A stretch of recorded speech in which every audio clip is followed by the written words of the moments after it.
दोस्तों अगर आप भी जानना चाहते हैं कि पंचायत सचिव कैसे बनते हैं तो आज का वीडियो आपके लिए बहुत इंपॉर्टेंट वीडियो होने वाला है, क्योंकि आज के इस वीडियो आपको पूरी डिटेल्स में बताने वाले हैं कि पंचायत सचिव क्या होते हैं, इनका काम क्या होता है, इसके लिए आपके पास क्वालिफिकेशंस क्या होनी चाहिए, एज लिमिट क्या होनी चाहिए, कौन सा एग्जाम देना पड़ता है अगर आप आगे चल के पंचायत सचिव बनना चाहते हैं, उस एग्जाम का एग्जाम पैटर्न क्या होता है, सिलेक्शन प्रोसेस क्या होता है, और सबसे इंपॉर्टेंट चीज आता है अगर आप एक पंचायत सचिव बन जाते हैं तो कितनी सैलरी मिलती है। ये सारी इन्फॉर्मेशन आज के इस वीडियो आपको देने वाले हैं, तो वीडियो में तक बने रहिए। आइए आज के इस वीडियो को स्टार्ट करते हैं। दोस्तों सबसे पहले बात कर लेते हैं कि पंचायत सचिव का काम क्या होता है। दोस्तों ग्राम पंचायत के जो प्रशासनिक काम की देखरेख करना होता है वो सारा काम पंचायत सचिव का होता है। साथ ही साथ गवर्नमेंट द्वारा समय समय पर कई सारी योजनाएं लाई जाती हैं ग्रामीण विकास के लिए, तो उन सभी योजनाओं को सही से रूप से वितरित करना ये सारा काम होता है। साथ ही साथ बात करते हैं ग्राम पंचायत में कई बार बैठक वगैरह होती है, वहाँ पे रिकॉर्ड्स वगैरह को देखरेख करना होता है, ये सारा काम होता है। साथ ही साथ बात करते हैं गवर्नमेंट द्वारा जो फंड वगैरह आता है, जैसे कि कहीं पर रोड बन रहा है या फिर कोई भी ग्राम विकास के लिए काम हो रहा है तो वो सही से हो रहा है या फिर नहीं, उसका सही से करना। साथ ही साथ पंचायत से जुड़े जो आपके डॉक्यूमेंट्स वगैरह होते हैं, रिपोर्ट्स वगैरह होती है, वो सभी तैयार करना और उन सभी को अच्छे से देखरेख करना, ये जो सारा काम होता है वो पंचायत सचिव का होता है। अब सबसे इंपॉर्टेंट चीज आता है कि अगर आप भी आगे चल के एक पंचायत सचिव बनना चाहते हैं तो आपके पास क्वालिफिकेशंस क्या होनी चाहिए, एज लिमिट क्या होनी चाहिए, उसके बारे में बात कर लेते हैं। दोस्तों पंचायत सचिव बनने के लिए सबसे पहले आपके पास ग्रेजुएशन की डिग्री होनी चाहिए, जिसमें आप बीए, बीएससी, बीकॉम, बीटेक कोई भी जो ग्रेजुएशन लेवल के कोर्स होते हैं उनको आप कर सकते हैं। इसके बाद आपको कंप्यूटर का भी नॉलेज होना चाहिए, बेसिक कंप्यूटर का नॉलेज होना यहाँ पे कंपलसरी होता है। साथ ही साथ आपको टाइपिंग वगैरह भी आनी चाहिए। इसके साथ साथ जिस भी स्टेट में आप पंचायत सचिव बनना चाहते हैं, जैसे कि यूपी में बनना चाहते हैं, मध्य प्रदेश में बनना चाहते हैं, तो यहाँ पे आपको जो स्थानीय भाषा है, जैसे कि हिंदी यहाँ पे बोली जाती है, तो हिंदी आपको आनी चाहिए। इसके साथ साथ आपकी बात करते हैं आपकी जो एज लिमिट होनी चाहिए वो 18 से 40 वर्ष के बीच में होनी चाहिए। अगर आप SC SC या फिर आप OBC कैंडिडेट रहते हैं तो उम्र में यहाँ पे आपको छूट भी मिलता है।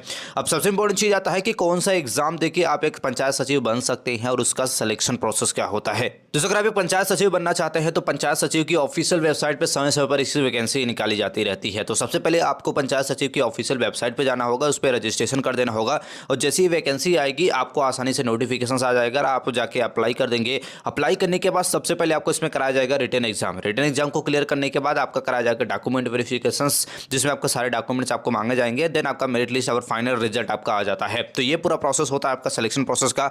अब सबसे इंपॉर्टेंट चीज आता है कि रिटन एग्जाम में कौन से सब्जेक्ट से आपका क्वेश्चन वगैरह पूछा जाता है। सबसे पहले बात कर लेते हैं नंबर ऑफ क्वेश्चन की। तो टोटल जो क्वेश्चन यहाँ से पूछा जाता है वो 100 होता है। 100 क्वेश्चन पूछा जाता है, 100 मार्क होता है, यानी कि एक क्वेश्चन के लिए 1 मार्क आपको यहाँ पे दिया जाता है।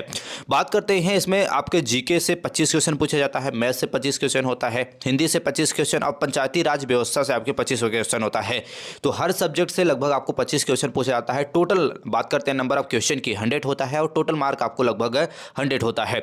टोटल समय की बात करते हैं, इस पेपर को हल करने के लिए 2 घंटे का समय दिया जाता है। अब ये पेपर जो आपको कराया जाता है ऑनलाइन मोड होता है, आपको ऑब्जेक्टिव टाइप क्वेश्चन आपसे पूछे जाते हैं।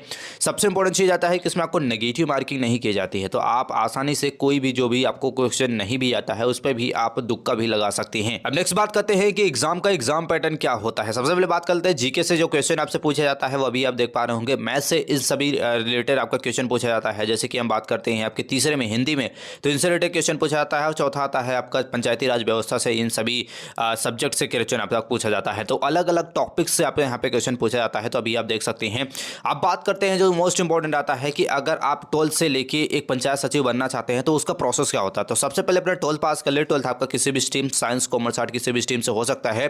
देन आपको अपना ग्रेजुएशन कंप्लीट करना होता है, जिसमें आप BA, BSc, BCom कोई भी कोर्स कर सकते हैं। जैसे आप अपना ग्रेजुएशन कंप्लीट कर लेते हैं, इसके बाद आपको पंचायती राज व्यवस्था की जो आपको पंचायती सचिव होता है उसकी ऑफिशियल वेबसाइट पर आपको जाना होता है। ऑफिशियल वेबसाइट पर जाने के बाद आपको अप्लाई करना होता है। अप्लाई करने के बाद सबसे पहले आपको रिटन एग्जाम देना पड़ता है। रिटन एग्जाम को क्लियर कर लेते हैं, देन आपका डॉक्यूमेंट वेरिफिकेशन होता है। इसके बाद आपकी मेरिट लिस्ट बनती है, मेरिट लिस्ट के हिसाब से आपको पंचायत सचिव की पोस्ट मिल जाती है। अब बात करते हैं पंचायत सचिव बन जाने के बाद आपकी सैलरी वगैरह कितनी होती है। इनकी सैलरी की बात करते हैं, स्टार्टिंग सैलरी के लगभग 20,000 रुपए से लेके 35,000 रुपए इनकी मंथली सैलरी होती है। इसके अलावा कई सारे भत्ते वगैरह इनको ऐड करके मिलता है। स्टार्टिंग सैलरी की बात करते हैं तो 35 से 40,000 रुपए आसानी से आप मंथली की यहाँ से अर्निंग कर सकते हैं।